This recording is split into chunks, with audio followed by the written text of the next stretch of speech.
Before we can tell our story, we must look back to see what brought us to Nanking and to the children of the Nanjing Tianzang Primary School. Where should we begin? The foundation of Japanese and Chinese relations? No. The rising tensions of the world at large and the inability of the League of Nations to stop it? Or perhaps the development of the Empire of Japan, its adherence to the Bushido Code, and their fervent belief that they should be sole caretakers of Asia? Alas, no. We know all of these things. We will begin with the formal start of the Second Sino-Japanese War, the invasion of Shanghai. In the summer of 1937, after years of rising tensions, the Japanese finally succeeded in provoking a full-scale war with China.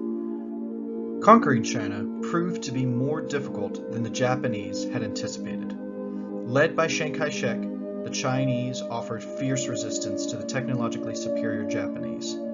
For months, the Chinese defended Shanghai with extraordinary valor. To the chagrin of the Japanese, the Battle of Shanghai proceeded slowly, street by street, barricade by barricade.